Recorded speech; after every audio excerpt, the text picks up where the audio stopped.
నమస్తే, welcome to స్వేచ్ఛ TV. అసలు హుజురాబాద్ లో ఏం జరుగుతుంది, నిజంగానే వర్గపోరు ఉందా లేదా అనే విషయం గురించి తెలుసుకునే ప్రయత్నం అయితే చేద్దాము. జమ్మికుంటకి సంబంధించినంత వరకు మాజీ ఉప సర్పంచ్ మహేష్ అయితే ఉన్నారు, వారితో మాట్లాడే ప్రయత్నం అయితే చేద్దాము.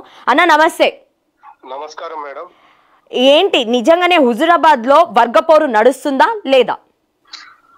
హుజురాబాద్ లో ఏ రోజు కూడా ఈటల రాజేందర్ గారి జర్నీ 22 సంవత్సరాల రాజకీయ జీవితంలో ఈటల రాజేందర్ గారి తరఫున ఎప్పుడు కానీ ఏ పార్టీలో ఉన్నా కూడా వర్గపోరు గాని వేరే వ్యక్తులు ఇది అది అని ఎన్నడూ చూడలే మేడం.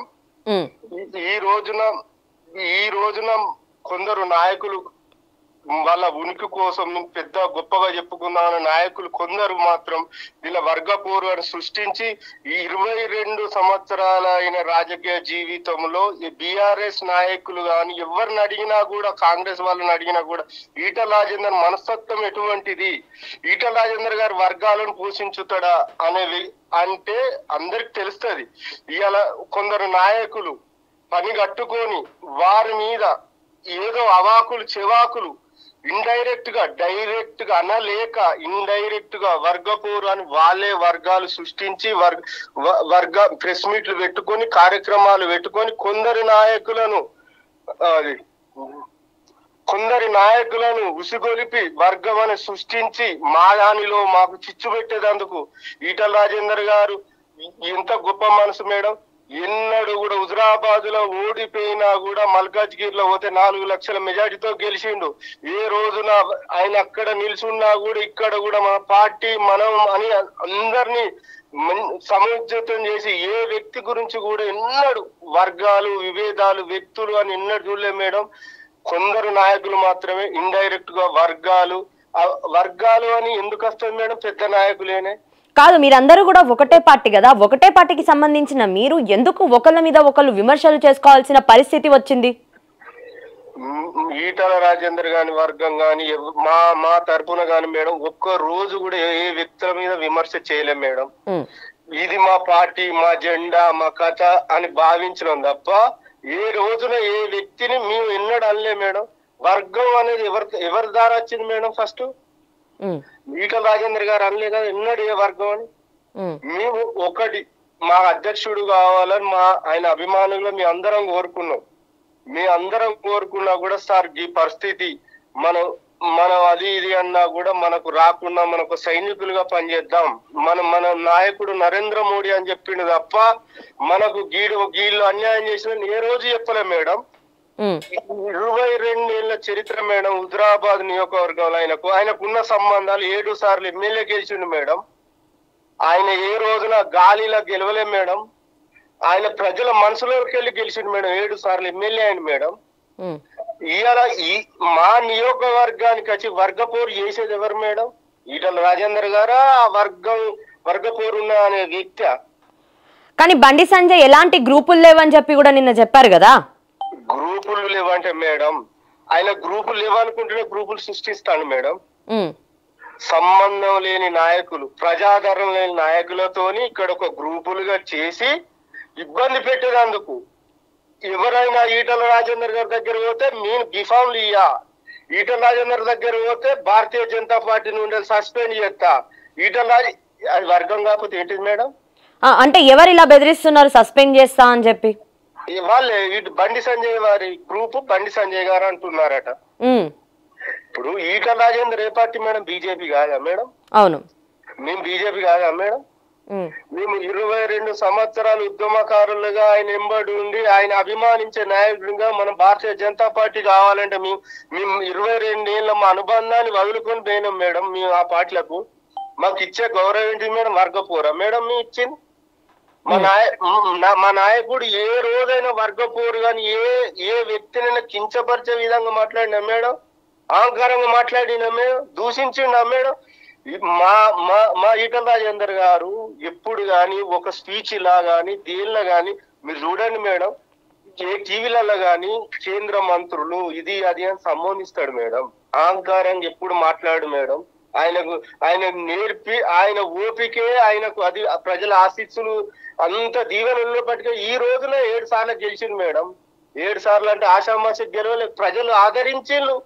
ఆయన ఎందరో నాయకులు అణగదొక్కాలని చూసినా కూడా వర్గపోరు చేసేటోళ్ళు ఒక్కసారి 2 సార్లు గెలుతారు మేడం. 7 సార్లు గెలిచి ఒక రాష్ట్ర నాయకుడు ఎదగరు మేడం. అంటే ఈటల అనుచరులకు కూడా అక్కడ ఎలాంటి పోస్టులు ఇవ్వట్లేదు, లేదంటే నెక్స్ట్ వచ్చే స్థానిక సంస్థల ఎన్నికలకు కూడా వాళ్ళకి టికెట్లు ఇచ్చే అవకాశాలు చాలా తక్కువగా కనిపిస్తున్నాయి అనే చర్చ కూడా జరుగుతుందంట, నిజమేనా?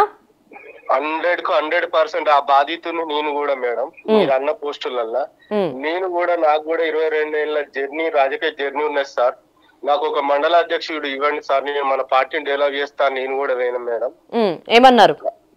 అనుడితోనే సార్ కూడా సరే అని సార్ కూడా కొన్ని పేర్లు పంపితే వాళ్ళు నా వర్గం నేను చెప్పిన మనిషికి వేయాలి. హుజురాబాద్ నియోజకవర్గంలో బీజేపీ బలోపేతం కావద్దు, బీజేపీ అనేది తగ్గాలి ఆయన ఉద్దేశం మేడం. బీజేపీ డెవలప్ కాదు. అంటే బీజేపీ డెవలప్ అవ్వాలి అని అనుకోవాలి కానీ ఎందుకు తగ్గాలని అనుకుంటున్నారు? తగ్గాలని ఎందుకు అనుకుంటారంటే మేడం, గ్రామ అభివృద్ధి అనే ఒక ముసుగులో మొన్న బయలుదేరింది మేడం. 6 సంవత్సరాలు అభివృద్ధి కనబడలే. హుజురాబాద్ నియోజకవర్గంలో 5 పైసల పని చేయలే. మొన్న ఈజీఎస్ నిధులు ప్రతి ఒక్క ఎంపీకి వస్తాయి.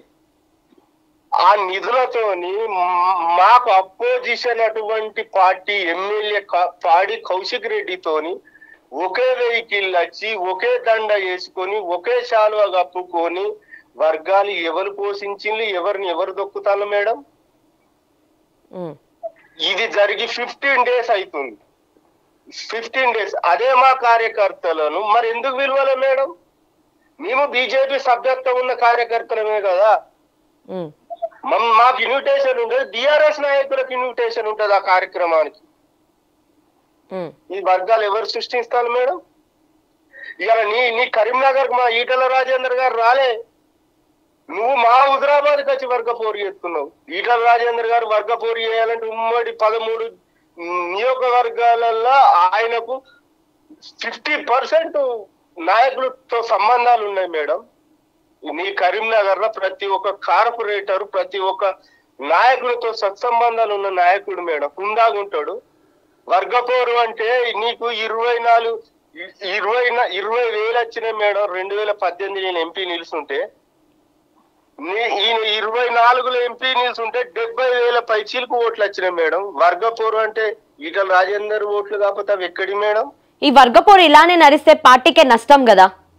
పార్టీకి నష్టం పెద్దలు ఆలోచించాలి మేడం. మా తరఫున వర్గపోరు ఎన్నడు ఉండదు, ఆయన సహించడు కూడా. మా ఈటల రాజేందర్ గారు వర్గం మా అప్పటికి కూడా మేడం, మీరు నాకు కాదు, వాళ్ళ పాత నాయకులు ఒక్కలో ఇద్దరు చెంచగాళ్ళు చిల్లరగాళ్ళు ఉండవచ్చు, వాళ్ళ పాత నాయకులు కూడా మా ఈటల రాజేందర్ గారి కాన్స్టిట్యున్సీకి వస్తే వాళ్ళే బండ్ల కూర్చుంటారు మేడం. మేము కూర్చోం. మేము 22 సంవత్సరాల సంబంధాలు ఉన్నా కూడా మేము వేరే వెహికల్ లో పోతాం కదా. ఎన్నడు అంత గొప్ప నాయకుడు వాళ్ళకి అంత గొప్ప వాల్యూ ఇచ్చిండు మేడం. ఇవాళ అదే మా ఈటల రాజేందర్ మనుషులకు ఎక్కడిది మేడం ప్రాధాన్యత? అక్కడ నువ్వు మమ్మల్ని పిలుచుకొని మాట్లాడచ్చు కదా, మన వర్గాలు లేవు అని. నువ్వు వర్గపోరు అని నువ్వు డైరెక్ట్ అనలేక ఇండైరెక్ట్ గా అది కూడా అది పార్టీకి లాభమా నష్టమా మేడం?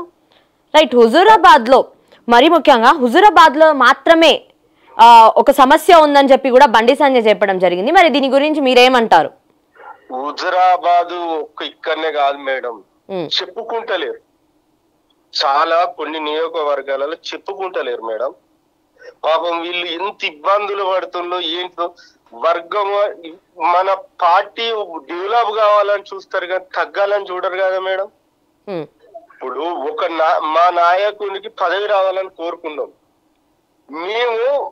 వాళ్ళు హుజురాబాద్ నియోజకవర్గంలో మేడం వీళ్ళు కార్యక్రమం పెడితే 22 సంవత్సరాల అనుబంధం ఉన్న ఈటల రాజేందర్ మన అభివృద్ధి కార్యక్రమాలకు వస్తే ఆయన ఫోటో పెట్టారు మేడం. వీళ్ళ నాయకులు అలా మేడం సంస్కారం. వర్గపోరు ఎవరు పోషిస్తాను మేడం? మేమా వాళ్ళ? మా నాయకుడు గొప్పోడు మేడం, ఎన్నడూ అరే అనే పదం కూడా ఉచ్చరించాడు మేడం. ఈ రోజు కూడా మౌనం నుండి ఓపికగా ఉండాలి, మనం ఒక ఆదర్శవంతంగా ఉండాలని చెప్తాడు తప్ప చిల్లర మాటలు చిల్లర రాజకీయాలు ఎప్పుడు చేయడు మేడం. మన కౌన్సిలర్ల స్థాయి కార్పొరేటర్ స్థాయి ఆలోచించాడు మేడం. ఆయన పదవికే వన్య తెచ్చిన నాయకుడు మా రాజేంద్ర అన్న. ఎన్నడూ ఇవాళ హుజరాబాద్ ఏంది మేడం, ఆయన తలుచుకుంటే 13 టీఆర్ఎస్ ఉన్నప్పుడు నెంబర్ 2 గా ఉన్నాడు మేడం. ఎన్నడన్నా టీఆర్ఎస్ నాయకులు ఈటల రాజేందర్ అన్నతో ఇబ్బంది పడ్డట్టున్నదా మేడం? వర్గపోరు ఉన్నట్టున్నదా మేడం? ఈ రోజే ఇదొకటి సృష్టించి ఈయనకు అరే సానుభూతి ఉన్నది, ఈయన మీద ప్రజలకు మంచి రెస్పాన్స్ వస్తుంది తెలంగాణలో. అరే రాజేందర్ అన్న రాష్ట్ర అధ్యక్షుడు అయితే, ఒక కైఫుండు రాష్ట్ర అధ్యక్షుడు అయితే భారతీయ జనతా పార్టీ అధికారంలోకి వచ్చు అనుకుంటానని ఇదొక సృష్టించి దీన్ని ఆయన మీద వచ్చిన సానుభూతిని దీన్ని ఎట్లనో విధంగా దీన్ని కన్వర్ట్ చేసేందుకు ఇదొక్కటి మేడం. కానీ మీరందరూ నిజంగానే మీటింగ్ పెట్టుకున్నారా లేదా? ఈటల రాజేందర్ కి సంబంధించిన వర్గం అంతా కూడా సపరేట్ గా మీటింగ్ పెట్టుకొని ఈ అంశాల గురించి చర్చించారా లేదా? Madam 100% madam. ఇది మాకు సంబంధించి మేము ఆయన అభిమానులుగా నేను ప్రామిస్ చేసి చెప్తున్నా, మేము పెట్టుకున్నాం మేడం. వాస్తవం మీటింగ్ పెట్టుకున్నాం, మేము అబద్ధం ఆడం. ఆయన ఆ మీటింగ్ లో ఏం మాట్లాడారు మరి? మేడం మేము అనుకున్నది ఏంటి అంటే, మన స్థానిక ఎలక్షన్లు వస్తాయి, మనం 22 సంవత్సరాల బట్టి ఆయన నమ్ముకొని అధికారంలో ఉన్న బీఆర్ఎస్ పార్టీని వదిలేసుకొని మనకు అప్పుడు కొన్ని ఆర్థికంగా సాయం చేస్తా అన్నా కూడా హరీష్ రావు గాని వీళ్ళందరూ గాని మనం అన్నెంబడే నడిచినాం. ఇవాళ మనకు కూడా అవకాశాలు ఆశలు ఉంటాయి. ఒకరు కౌన్సిలర్ కావాలని, సర్పంచ్ కావాలని, ఎంపీటీసీ కావాలని మనకు కూడా ఆశలు ఉంటాయి. మనం అన్న దగ్గర పోయి మా పరిస్థితి ఏంది, మరి ఆయన గట్లా అంటాళ్ళు, వీళ్ళు గిట్లా అంటాళ్ళు, మీరు మల్కాజ్గిరిలో నాకు గెలిపించి మనం న్యాయం చేయాలి కదా తమ్మి అని మాకు నెలకు 2-3 సార్లు వస్తాను, మాకు టైం కేటాయించాలి, హుజరాబాద్కు రావాలి అని మనం అందరం స్వచ్ఛందంగా ఎవరి బస్ కిరాయి ఛార్జీలు వాళ్ళు పెట్టుకొని పోయి అడుగుదాం అని మేము అనుకున్న మీటింగ్ తప్ప వర్గం ఏదో ఖండించాలేదో ఎవరిని దూషించలే మేడం. మేము ఇలా వాళ్ళు మీ మీటింగులు పెట్టుకుంటే కౌశిక్ రెడ్డి అనటంతోని వీనితోని వానితోని వాళ్ళ పిఏలతోని చిల్లర పోస్టులు మేడం, ఇలా చిల్లర పోస్టులు పెట్టిస్తారు. ఇలా ఒకడు సాగర్ రెడ్డి అని కౌశిక్ రెడ్డి పిఏ బండసీను అనే వ్యక్తితోని ఇలా చిల్లర ఆయన పైసలు ఇచ్చాక ఇంటి ముంగట అసలు చిల్లర రాజకీయాలు వాళ్ళు చేస్తారు మేడం, మేము కాదు. వాళ్ళు పోషించేది మేము పెట్టుకున్న మీటింగ్ అది మేడం. అంటే ఈటల రాజేందర్ కుట్ర చేస్తున్నారని చెప్పి కూడా సోషల్ మీడియాలో పెద్దగా వస్తున్నాయి కదా. ఆయన ఎన్నడూ కుట్ర కుతంత్రాలు చేసే వ్యక్తి కాదు మేడం. ఎవరి మీద కుట్ర చేస్తాడు మేడం? ఎందుకు చేస్తాడు మేడం? ఆయనకు అవసరం ఏమున్నది మేడం? ఇప్పుడు ఆయన కుట్ర చేస్తే ముఖ్యమంత్రి అయ్యేది ఉన్నదా మేడం? ఆయన పార్టీకి సేవ చేస్తాడు, ఆస్తులు అమ్ముకున్నాడు, అంతస్తులు అమ్ముకున్నాడు. ఆయన కొందరు నాయకులు లెక్క ఏమి లేదు, నేను నా భార్య తాలిబొట్టు అమ్ముకొని వచ్చిన ఎన్నడు చెప్పుకోలేం మేడం. ఆయన ఆస్తులు అమ్ముకొని ఉద్యమం చేసిండు, ఆస్తులు అమ్ముకొని రాజకీయాలు చేసిండు తప్ప కుట్రలు ఎన్నడు చేయలేం మేడం. ఒక పార్టీలు వస్తే పార్టీ నమ్ముకున్న పార్టీని ముందుకు తీసుకురావాలి, పార్టీని డెవలప్మెంట్ చేయాలి, పార్టీకి పూర్వ వైభవం ఇవ్వాలనుకుంటే పార్టీ డౌన్ కావాలి. ఈ చీకటి రాజకీయాలు, చీకటి ఒప్పందాలు, వీళ్ళతో చీప్ ట్రిక్స్ గా మాట్లాడే వ్యక్తి కాదు మేడం. ఇలా ఈటల రాజేందర్ గారి గురించి అధ్యక్ష పదవి గురించి ఏ నాయకులు ఎవరు కలిసినా అవన్నీ భగవంతుడు సందర్భం వచ్చినప్పుడు తెలుస్తుంది మేడం.